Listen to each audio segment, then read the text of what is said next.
morning guys! Ayan, welcome back po sa aking pong YouTube channel. So for today's vlog, pagluluto po ako ng pansit sotanghon gisado. Para maiba naman tayo. Kasi lagi po kaming rice every morning, sinangag. So medyo nakakasawa na rin naman. Kaya magpapansit lang po tayo ngayon and magpapabili po ako ng malunggay, pandesal sa anak ko mamaya and mag-scrambled egg ako. Ayan. So, let's start na ang ating pong cooking. So, ito po yung mga kailangan natin. So, actually, kung ano lang yung meron ako sa fridge, yun lang po yung gagamitin ko para sa aking pong pansit sotanghon gisado. So, guys, ito po yung meron ako sa aking pong fridge. Siyempre, pinaka-importante ang sotanghon. Meron tayo ditong repolyo, Baguio beans, carrot, ating pong bawang, sibuyas, and ang gagawin ko pong sahog ay itong squid ball at saka kikiam. So, wala po akong chicken na available ngayon, kaya ito na lang ipapansahog natin.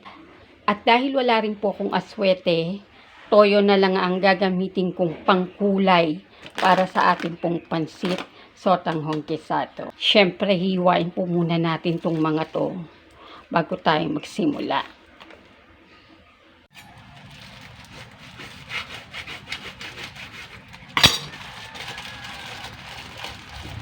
Konti lang guys, kalahati lang siguro yung gagamitin ko dito.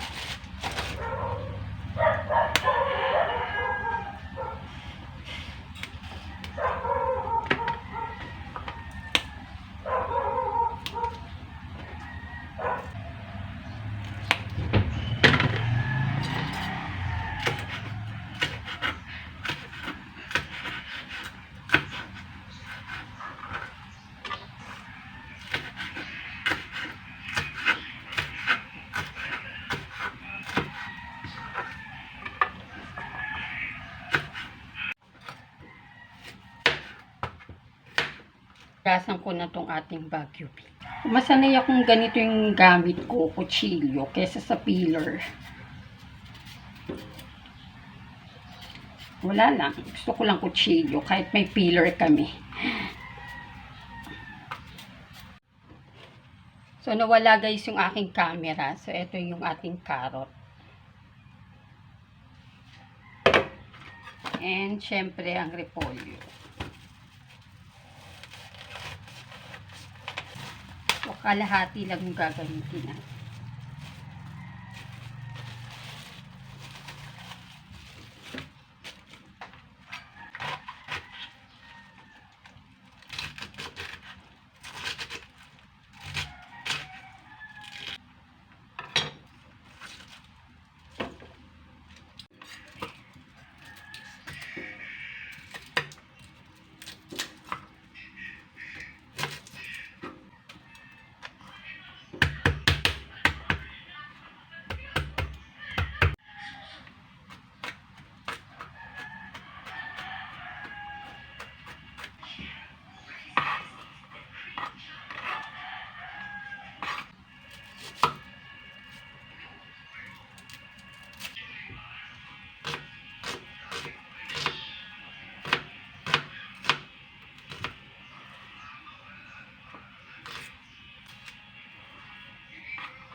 Kumuha lang ako ng ilang piraso ng sweet ball and kikiam.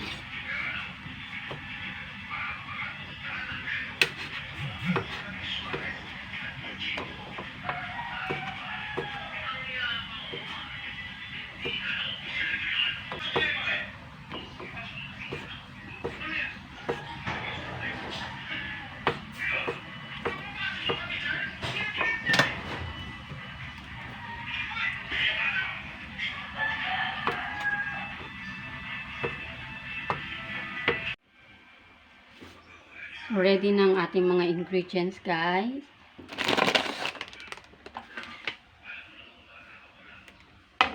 Yan. Let's start the cooking.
makaka-absorb talaga ng mantika ang sweet pork at saka sinigang.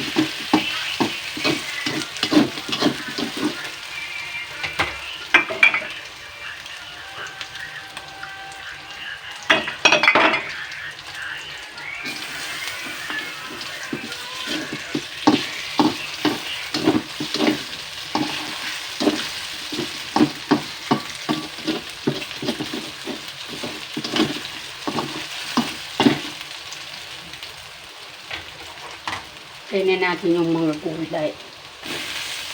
Pwede naman silang sabay-sabay nang ilagay.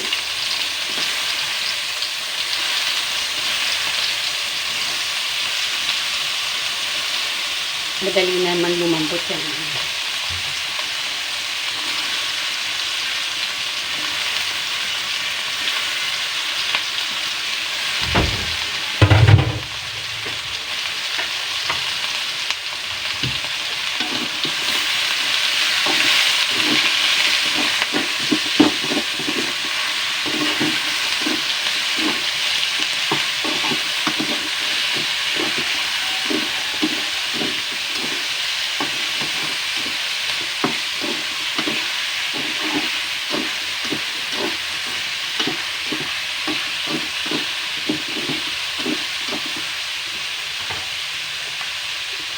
Lagyan na natin siya ng ground pepper.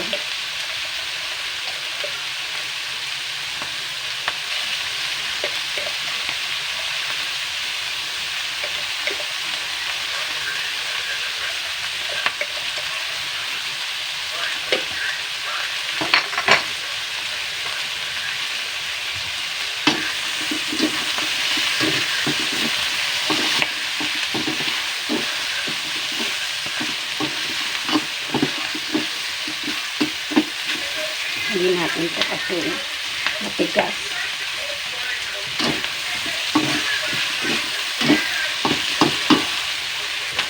Lagyan natin ng toyo.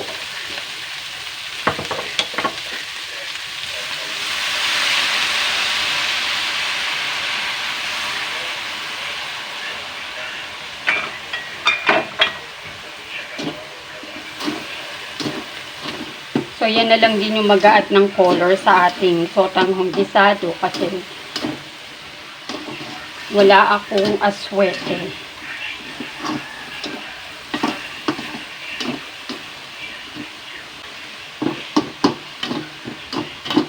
Gisa-gisa muna natin siya sa tip.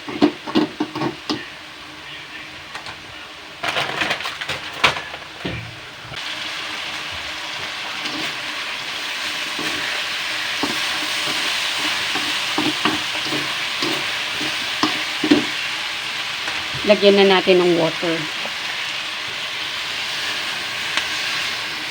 Ito kailangan marami yung tubig kasi yung sotanghon, ma-absorb siya sa water.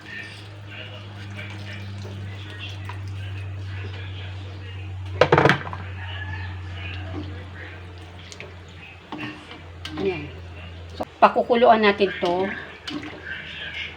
bago natin ilagay yung sotanghon.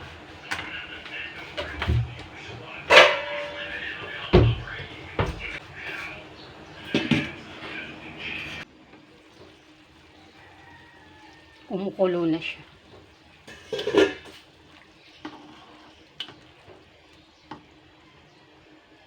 Timplahan na natin siya ng asin.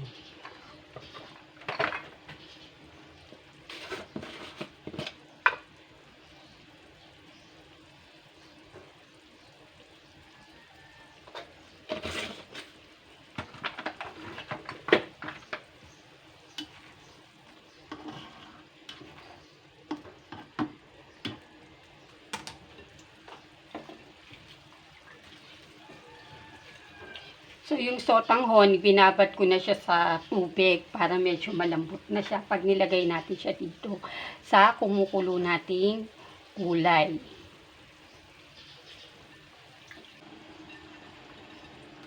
Ilagay na natin yung sotanghon natin.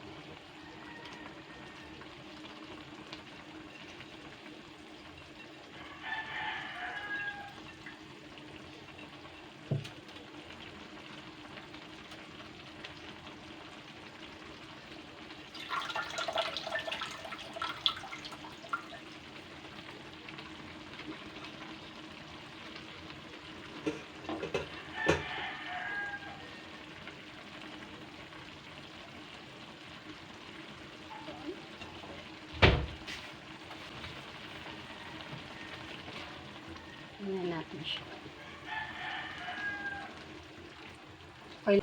Kailangan talaga yung tubig, matatansya mo. Kasi mabilis mag-absorb ng tubig ang sotanghon.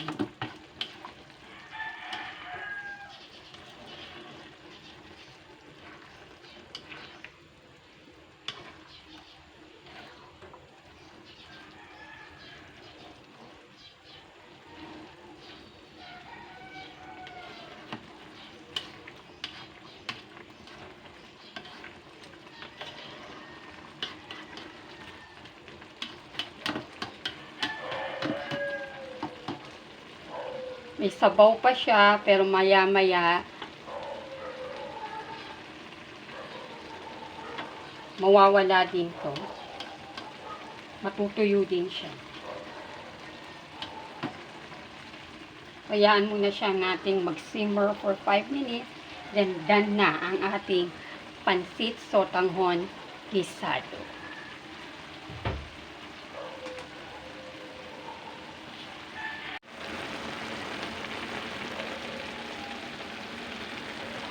Luto na. Ayan, so guys, luto na ang ating pansit sotanghon guisado. Magluluto na lang po ako ng scrambled egg and magpapabili ako ng malunggay pandesal sa anak ko paggising. So that would be all for today, guys. See you again next time on my next vlog. Until then, ingat, God bless, and happy lang. Bye-bye!